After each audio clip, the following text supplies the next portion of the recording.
Thank you very much, Peter. Let's move to other news. ANC presidential hopeful Matthews Phosa says should he be elected as ANC president in December, one of his tasks would be to rally the National Executive Council committee to recall President Jacob Zuma from the highest office in the land.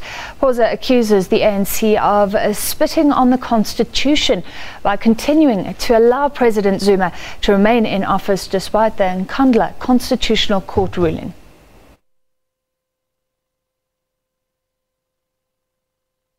I put it to you, Mr. Phosa, that the most difficult task that you will face, should you be elected as ANC president, would be whether you call on the NEC at the time that has been elected in Gauteng at the 54th conference that President Jacob Zuma should go as president of the country. That will be your most difficult task. Are you up for that task? That's the easiest task for me. Jacob Zuma is not the leader of the NEC, he's the president. So we need to agree as a new NEC what we do about that. If we are serious about arresting the moral collapse of the NEC in government, why must he be there?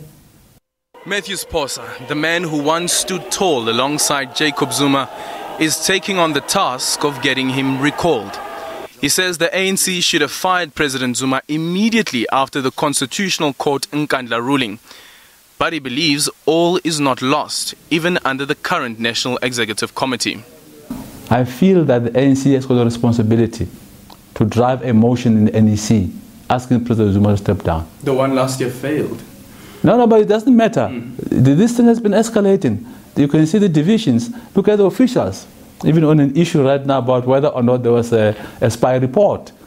I mean, they pronounce themselves on Monday in a particular way, and on Wednesday they pronounce themselves differently, which impact on credibility not only of them, but also of the party itself. What is it? Is there a spy document or not? Oddly, as Zuma finishes his term as president, Phosa has no sleepless nights over the decision he took 10 years ago to support President Zuma despite the corruption charges he faced at the time. We genuinely believe that he was innocent until he was found guilty, and therefore we elected him. And even now, he has not been found guilty of those charges. Give him credit. Be fair in your presentations. And don't be judgmental based on rumor or allegations.